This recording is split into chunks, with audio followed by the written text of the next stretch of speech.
Good morning, everybody. Welcome back. I hope everybody had a very restful and relaxing break. You are currently in the first discovery of 2025. We're so excited to see everybody back. So, for those of you who haven't met, my name is Allison Mostowich. I'm the Director of Engagement with Efficiency Canada. I am joining you from Mohkinstsis, which is the Blackfoot word for Calgary, meaning elbow. And in the spirit of reconciliation, I acknowledge that I live, work, and play on the traditional territories of the Blackfoot Confederacy, the Métis Nation, District 6, and all the people who make their homes in Treaty 7 in Southern Alberta. For those of you joining us again for the first time, Efficiency Canada hosts discovery sessions every 2 weeks. And these sessions are meant to bring the sector together to learn, to hear about different pilots, different findings. And we try to highlight new research, relevant topics, and innovations as well. So if you are new, welcome. Let's get going with our topic today. I am very pleased to introduce Corey Diamond, who is Efficiency Canada's Executive Director, and he is going to give us a look ahead into 2025. So with that, Corey, take it away. Thank you, Allison, and Happy New Year to all of you out there. And I hope you're having your first or second cup of coffee if you're on the West Coast, or you're diving into lunch and you want to learn something. We started this Discovery series during COVID, mostly as a stopgap just to keep people connected while we were physically disconnected. And almost we're now entering our fifth year of doing these because demand continues to rise for it. And it's just a safe and simple, easy way to gather some information and share stuff with each other. So we'll do it until there's only a handful left watching.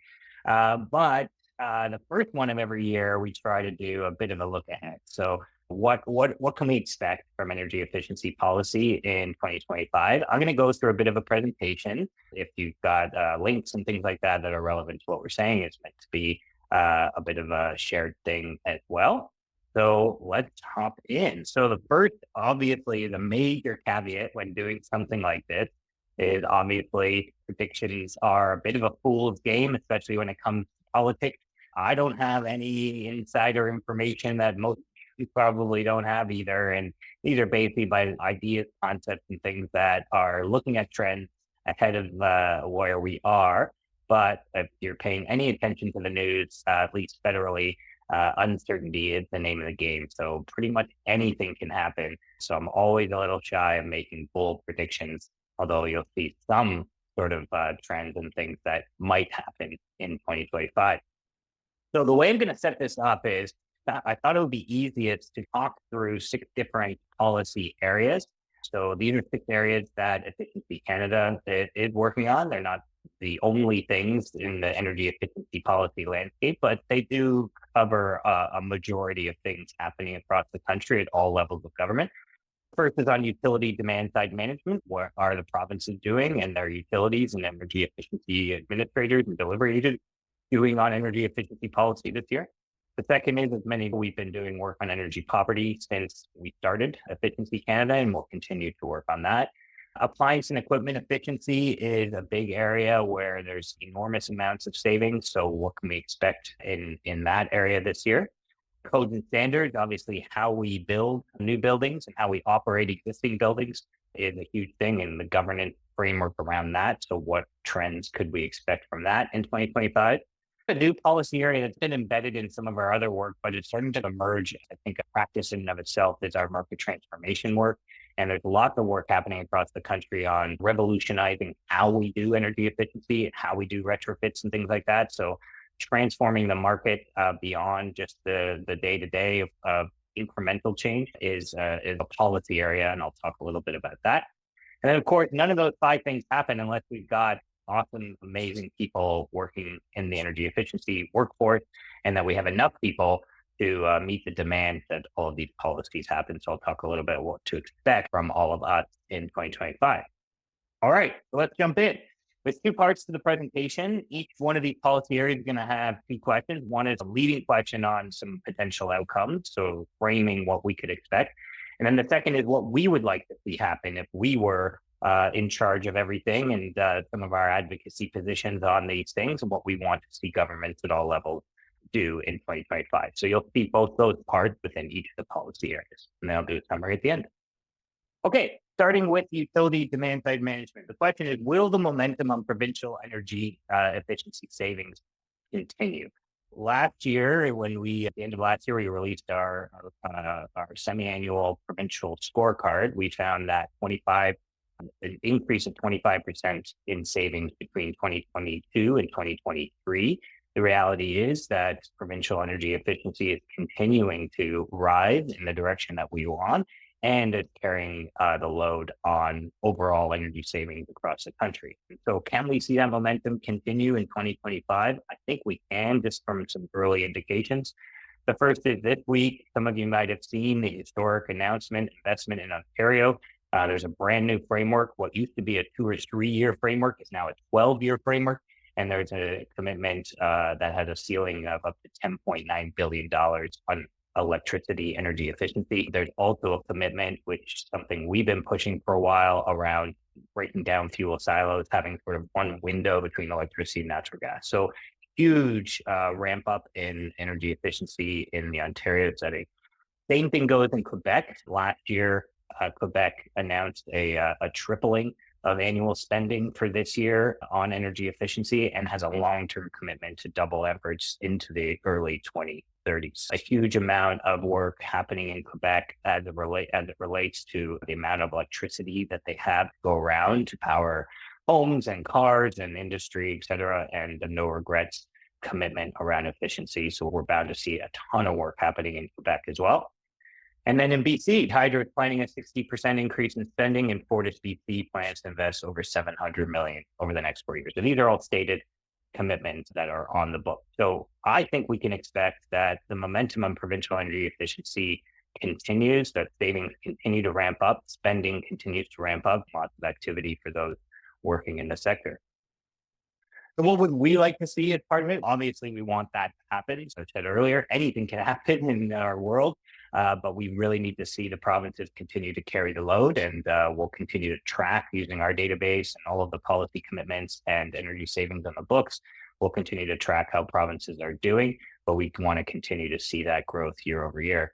The other thing we want to see is broader recognition that demand flexibility gets its due. So currently, how and when and where the electrons are flowing at various different times, no province is saving more than 5% of their peak demand per year through demand flexibility. And as we continue to have two big trends, which is electrification on one side and a push for clean electricity on the other side, we're going to have to squeeze out as many electrons as we can. And that means base load, obviously, which is what's happening through these massive investments I just mentioned, but also getting really smart about how and when electricity is being used by maximizing demand flexibility. And as some of you have probably seen, my colleague Brendan Haley likes to call it, let's pay people instead of paying power plants. So let's look at how demand flexibility can play a role, and let's try to maximize that this year. So we're going to be doing some work on that. Okay, what can we expect on energy poverty? So will the committed low income energy efficiency investment come to fruition? Last year was a big year on this file, in this policy area. The federal government committed $800 million to a brand new program called Canada Greener Homes Affordability Program, or CGAP. But before that, there was additional investment already committed for oil to heat pump and other initiatives, totaling almost about $1.5 billion from the federal government to address energy efficiency for those who are most vulnerable. We know that things are moving, and has begun some negotiations with provinces on the implementation of this, but we don't know where and when this is going to land. Obviously, a federal election is pending. We don't know when, but we would love to make sure that all political parties agree to maintain these existing commitments and reduce energy poverty where we can. So let's hope that CGAP gets implemented and we start to see real activity on the ground across the country and helping lower income Canadians address energy poverty. And what would we like to see? I'll say it again, let's implement CGAP. We have to get that program out the door. We have to get it into people's homes as soon as possible. Another winter where people are struggling to pay their energy bills is not acceptable. And we got to move on that. And then alongside that, we want to make sure that this is not a partisan issue, that all federal political parties are committing to eliminating energy poverty within a generation, which is something that we're seeing other countries like the UK make those kinds of commitments, setting out a definition and task force to make that happen. But in addition to what the federal government is doing, we also need to see provincial governments step up as well. Again, in our scorecard and in our database, we track low income energy efficiency program spending at the provincial level. So we've got to see that continue to increase alongside the federal investments. And one thing we're working on too that we'd love to see, and it's starting to bubble up in some of the conversations we've been having, is the role that municipalities can play to address energy poverty. And this is showing up on specific programs and interventions that municipalities can implement, but also making sure the design of other policies address energy poverty as well and don't make it worse. So one of the things we'll be working on or looking at is the role that building performance standards and energy poverty have together, and making sure that those who are lower income or the most vulnerable aren't even worse off when you implement other types of building policy. So we'll be looking at that too, and pushing on the municipal action side. Okay. The third area is around appliance and equipment efficiency. The big question, obviously, is what is the impact of the incoming US administration on Canadian appliance standards?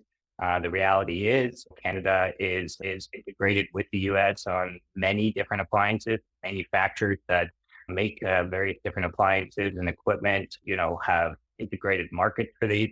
And so we've tried over the years to standardize and harmonize our standards with the US, which is good when there's strong ambition from the US, and which is obviously tough when there isn't.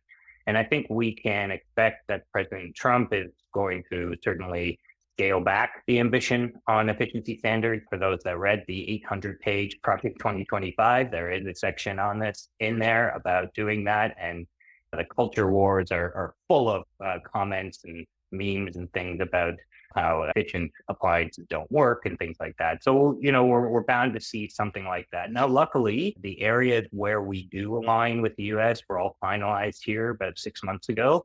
But in the future, and we're not sure how long mandates are, it's going to be tougher and tougher to align with the US. And that could mean stalling progress. That's something that we'd obviously want to address and can address through a number of different ways.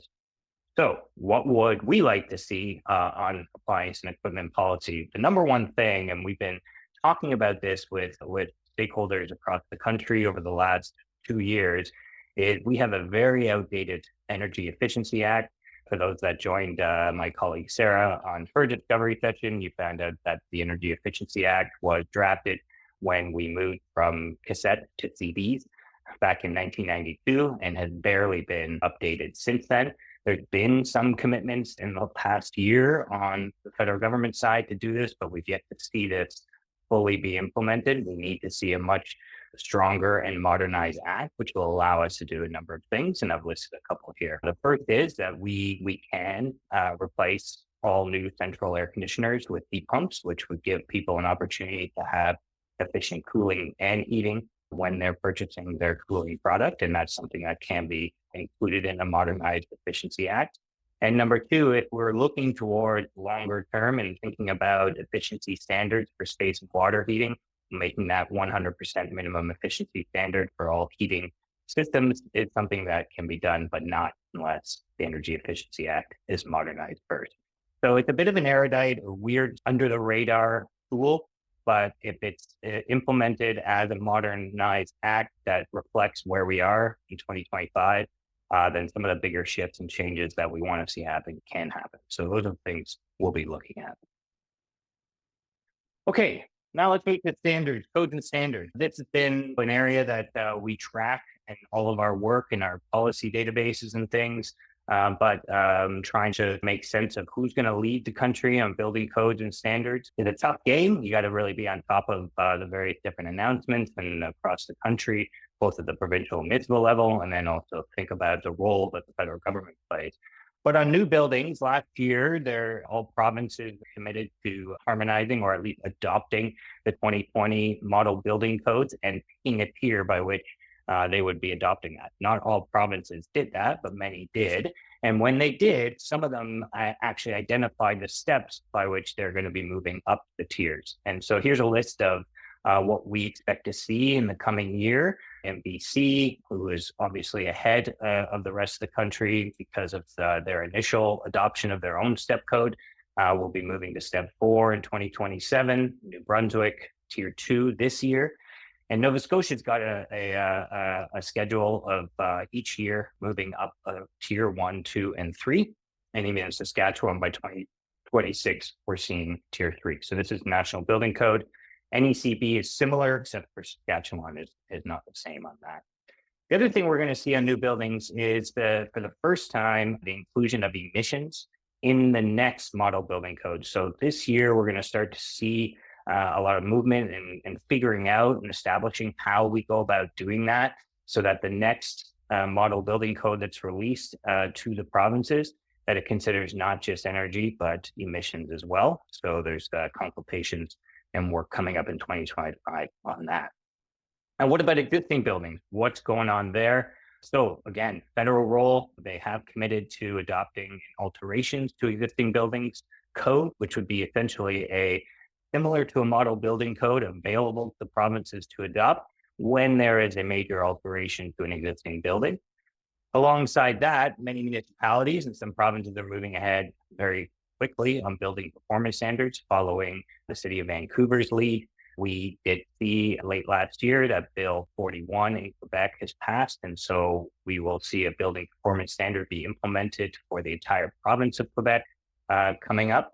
And the City of Toronto is about to make a big decision on how it's going to put an emissions performance standard in place for the City of Toronto this year as well. So we'll be tracking those. So what do we want to see? There's a number of things we're tracking and that we will be pushing for. One is, if you remember, the federal government announced a federal housing plan last fall, which is about $6 billion available to provinces to do quick and rapid housing start. We're hoping and have been advocating quite strongly, along with many of you through joint letters and research and op-eds and things, that if we are going to be subsidizing the adoption of more housing, that we do that with high performance standards and construction techniques and tying it to high efficiency. What we don't want to see is quick housing and it not be up to the standard that we need in order to operate efficient and comfortable homes.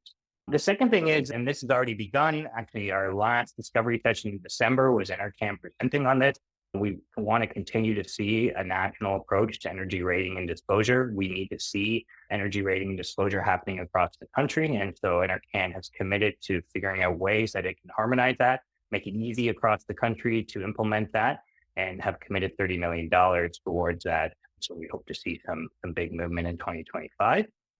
And then the last thing is just continued federal effort to facilitate much stronger adoption and compliance. So I showed you that schedule of different provinces moving up to tiers.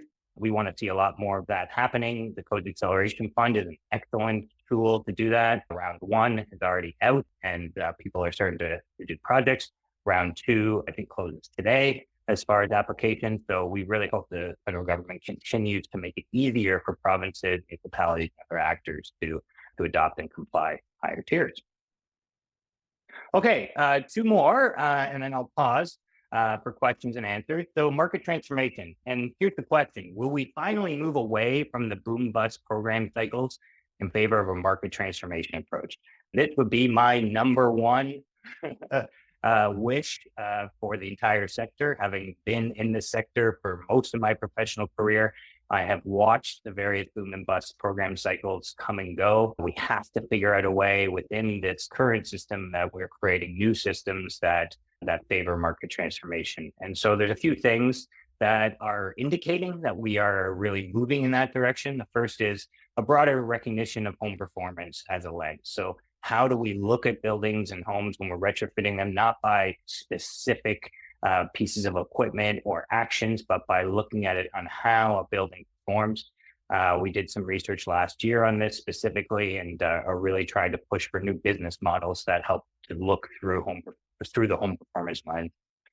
We also know that the federal government has put in money and has finally started to move this money where we've got actors across the country testing new ways of doing retrofitting. So the Deep Retrofit Accelerator Initiative and the Green Neighborhood Pilot Program, both of those are testing different ways that we can retrofit at scale much faster And we hope to see those programs get out there and really learn new things and find out what the best learnings are and then just amplify those as much as possible. So that's a really good indication of things moving into a market transformation approach.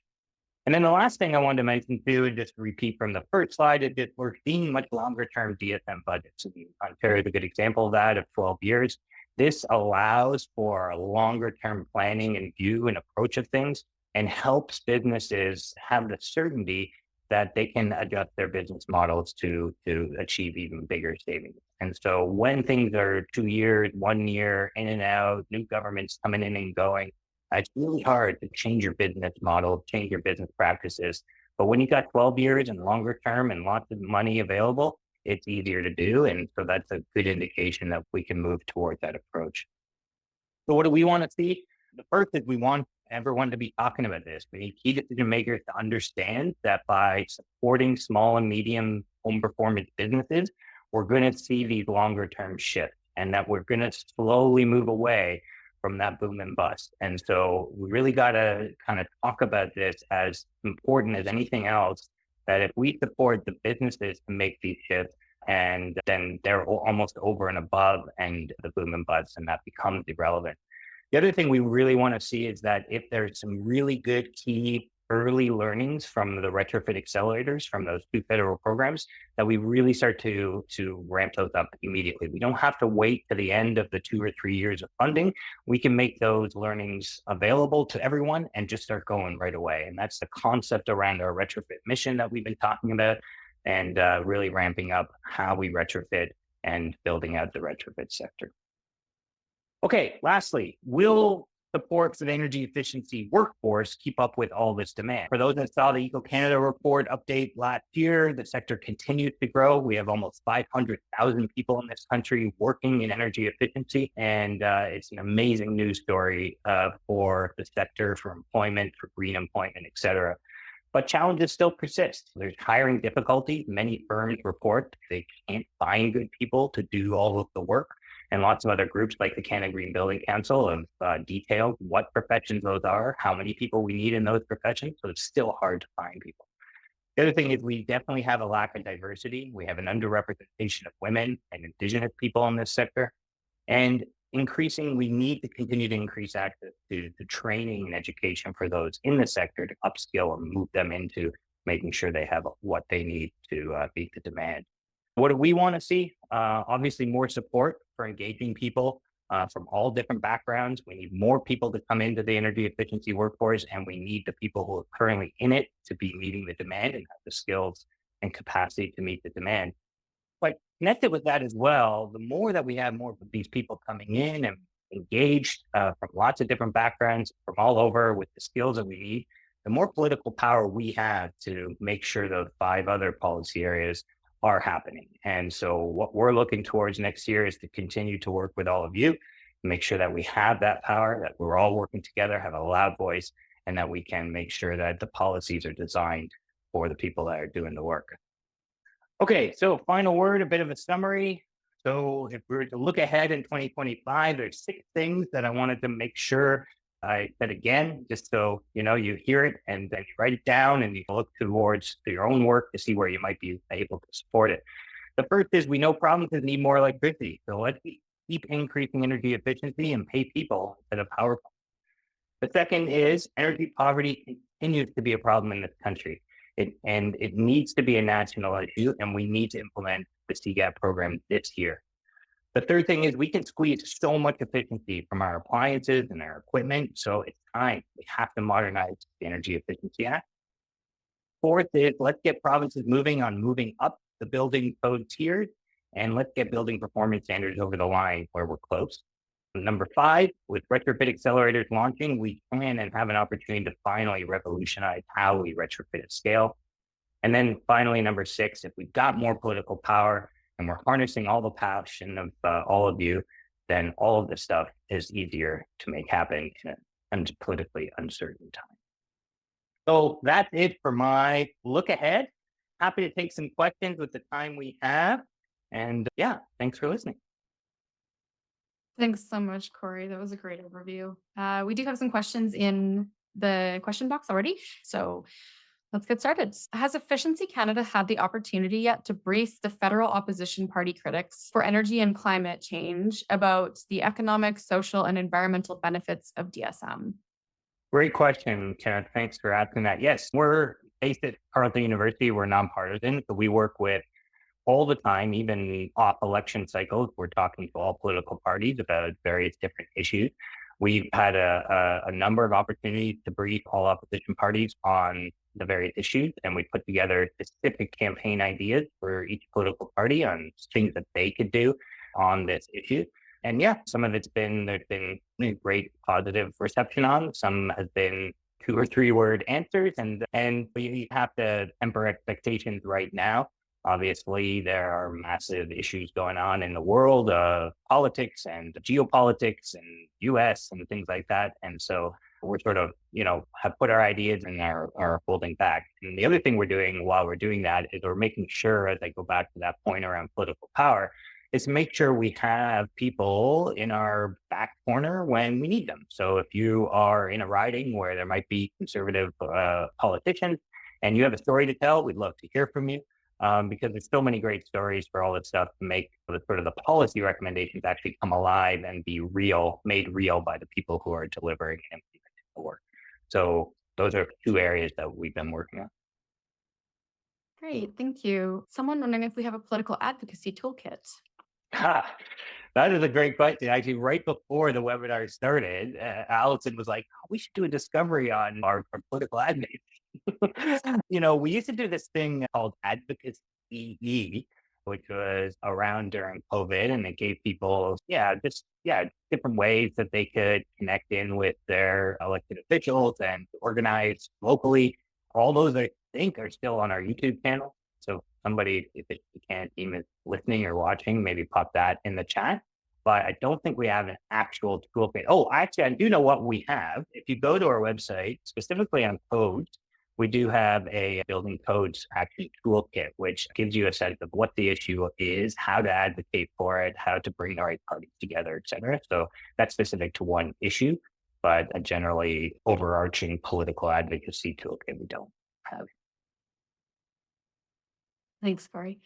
Okay, a few more great questions. This one might be a bit technical and presumptuous that you have read the entire strategy, Corey, but someone wondering if we could share our views on ISO allowing grid services from battery storage for residential customers to help its demand side management in the near future, such as BC Hydro next year. Yeah, no, it's a good question. I don't have the technical answer, but here's why we're really promoting and trying to socialize this concept of demand flexibility much more this year is that more and more the time, the location, the very instant of how and when we're using electrons is more important because these things are becoming more regional and local, the issues around our grid, but also we are starting finally at scale bring in renewables and batteries like we've never done before. So we have to then match that with opportunities to make sure that the grid is flexible enough to manage the ups and downs of those types of things. And we can do that through various different pieces of equipment in people's homes and commercial buildings and things. In the Ontario announcement this week, they expanded the Peak Perks program to businesses, which is a huge addition to the way they used to just do it for residential air conditioning. So we haven't really looked specifically at that, like the technical aspect of your question, but those are the exact things we have to start to think about. And our role is making sure that regulators across the country are thinking about this and the role that they can play by promoting this and incentivizing utilities and program administrators to do more of it. And if some of it is still at to study the specific technical issue between this and this technology and that, then let's do that. Let's get on with that so that we can exploit that resource as much as we can. Thank you. Okay, the next one is codes related. So, are we concerned at all that the difficulty and cost of achieving higher NECB energy tiers will create the false impression that electrification and decarbonization will be very costly? So, the cost of energy savings versus the GHG savings. Yeah, I'm not an expert on that specifically, but Brandon, but I know that I was having a chat with Lee Dunsky, who's the chair of our board, in December, and they were thinking of doing a very similar study specifically on that to kind of myth bust and to look at the grid impacts as we're moving up the tiers. You don't want to get to tier 4 and tier 5 and then say, oh, we've got a problem. You want to start to plan for it as moving up the tiers enables you to do that. And if that means then connecting in building codes policy with other things like demand side management budgets, demand flexibility, mandates, and things like that. We have to do that as we move up. So, a non-answer to your very pointed question. We haven't done that research. We'd love to see that, and it sounds like some other people are thinking about that as well. And maybe I'll just put a plug in here. If anyone is interested in seeing certain types of research, you can support us because we are a nonprofit. So our ally program brings in wonderful funding for our organization to support that type of research and also to support the advocacy that we do. So there's my plug. Allison, I thought there was a no sales pitch policy in Discovery. I guess that's Does not it how count we if we're a nonprofit? Okay. All right. I think this is a good follow-up, and it's kind of related to codes, but more about how we're building buildings. So Baron's wondering if we have any plans to accelerate industrialization of super efficient home construction or renovation. So for example, the prefab type of construction. Yeah, Brian, and I saw your post on LinkedIn this week too, and I meant to reach out. We did some research that we released late last year that looked at this and trying to dispel the duality of you can either build homes fast and cheap, or you can build them green. And our take on this is that turns out, and I think what you're talking about, prefab is definitely one example of that the things we need to do in order to build things faster and reduce the cost of housing to get them done faster are the same kinds of innovations we need to do to build green as well and really scale up efficiency. And so I think prefab is definitely one part of that. So again, either reach out to me or we can send you that research. We also have a policy option that we wrote and released that kind of summarizes that as well. And that's actually one of the things we've been pushing to all various different political parties, just to again dispel that myth that we're going to be spending a lot on housing that we can't do it to be green as well. So we're definitely looking at that. I don't know if you saw Baron's comment, Corey, but he says, I'm nodding here. Thank you. Okay, good. Thanks for the comments. I love them. Okay, so the next question that has the most upvotes: is there a coordination among DRE recipients across the country to share findings and identify opportunities to advance more action now instead of waiting, as Corey suggested?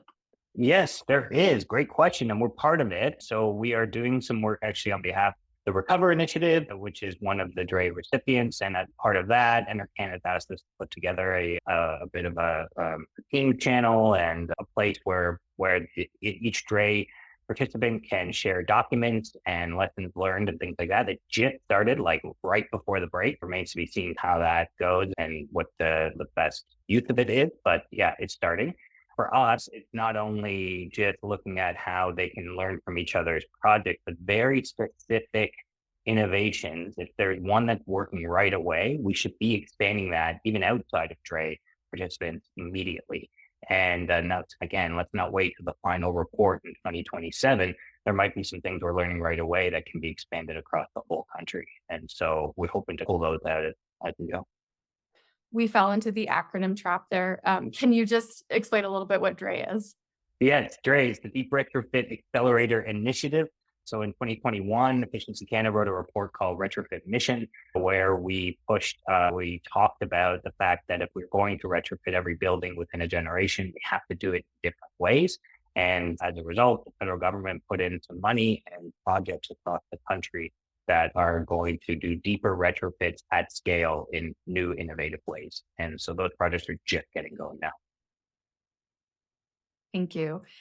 I really like this question, and this might be a bit of a crystal ball question, but let's go for it anyways. Joad's talking about the potential removal of the federal carbon tax in light of a federal election, and just mentioning that it puts at risk GHG reduction projects, as well as slowing the process of market transformation towards low emission energy solutions. And so he's saying sort of like, even though it might be temporary, 4 to 8 years, what can organizations do in the interim to maintain their momentum on lowering their emissions? And I'm going to just tag on to that. Do you see that impacting the progression, and how much of a driver do you see that in the market right now? Yeah, so it's a really good question. I think we were just at the beginning stages of companies and building owners and operators like really thinking about the impact of this because the carbon price was still low. It wasn't impacting the cost of natural gas in the present, but it was the plan that it was going to continue to increase over time. That you had to start to calculate that if you were thinking of a long term investment and long term savings. Now, as you said, without that we take that out, then that pushes out the longer term payback on these types of things. So I would say a couple things. One is there are a lot of other policy tools that have a lot of momentum right now that are going to put a similar type of impact on an ROI calculation. The first big one that we're starting to see in Vancouver is building performance standard.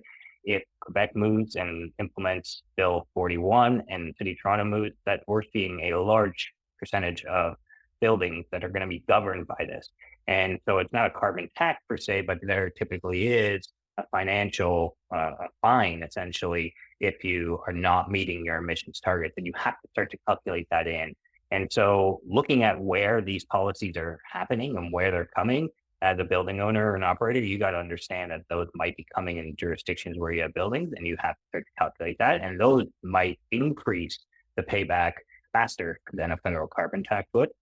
The other thing is more and more, and I hear this from people in the marketplace, it's not just emissions and it's not just money, that overall things like being able to rent out your spaces, being able to attract tenants and keep them, being able to have comfortable buildings, healthy buildings, more and more companies and organizations are really emphasizing these things as a way to attract people back into the offices and into buildings.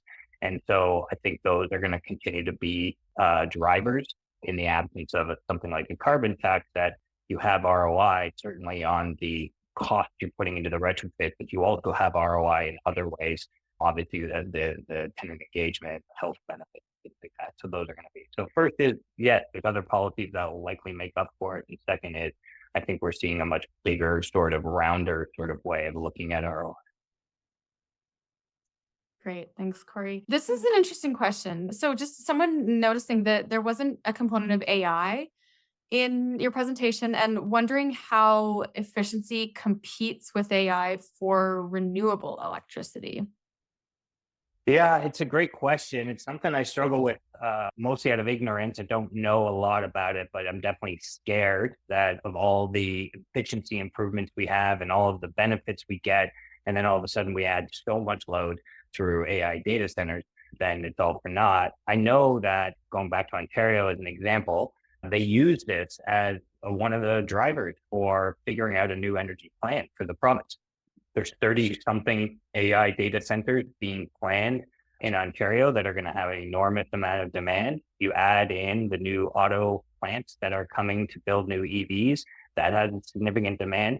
So then energy planners look at that as far as what's on the table and see, okay, yes, we can do this on the generation side. Yes, we can add this new amount of generation, but in the meantime, we should be squeezing out as many electrons as we can. And so you see that in the recognition. So what we hope to see that in jurisdictions that have are planning new AI data centers, that they're matching it with very significant boosted increase in efficiency to offset any kind of that demand. Now, again, I don't know if anybody's done any studies on specifically what the impact is for Canada or the US or what we could expect here, but that would probably be the only response that we can have, is to make sure that codes are strong enough that we're building things so as tight as we can. But then secondly, that we're offsetting all increased demand through things like efficiency, demand flexibility. So, not a report, but there was actually an article this morning on NESG Dive about how AI is shaping the future of sustainability. So, I just included that link if anybody's interested. And Bert with a great comment about there is great potential for energy efficiency to be advanced through AI. So it Exactly. is, Yeah. yeah, it's a blessing and a curse in some occurrences. And then I think we've got time for just one more question. Curious about this one is related to workforce, Corey. Is there still a second career fund for paying up to 83% of retraining to bring in new workers into the field? Yeah, good question, David. I don't know specifically which fund you're referring to, but each year, Employment Social Development Canada, ESDC, does support lots of different projects that provide subsidies, wage subsidies for groups companies, organizations to hire entry level people or bring people from other sectors in. Then there's also excellent projects being undertaken by groups like Iron and Earth and the Canada Green Building Council and others that are really trying to work on the training side of things to attract more people. Of course, we've got our Trailblazers and our Career Hub. If you go to our website and learn about that as well. So there's bits and pieces. I don't know specifically if there is a fund like that and if it's going to be renewed. I just saw actually a chart from someone, one of my colleagues, put together of all the wage subsidy programs that are available to us starting this summer. So there's lots going on. You just have to wade through all the various different government programs to find out which ones might be relevant to you, and then see, yeah, if there's that 83% or if there's another percentage that provides subsidy. Thanks, Corey. So there is actually a site on, I can't remember what the ministry is called, but it's the innovation ministry with the federal government. And it's really cool. It's meant for small businesses, but it essentially brings together in a really cool way all of the different subsidy programs. So it could be for retraining, it could be for wage subsidies, it could be for professional development, you name it, the subsidies are on there. If you do a quick Google search, you should be able to find it. And I found it quite comprehensive if anybody's interested in taking a peek. Unfortunately, we have yet again come up against the limitations of time. I apologize. There are a few questions left, but feel free to reach out to us. We're always happy to chat about this. If you would like the slides, I'm sure Corey's happy to share. You can reach out to me and I can forward them your way. And thank you again for joining us. Happy New Year, and everybody have a happy Friday. We'll see you next time. Thanks, everyone. Bye.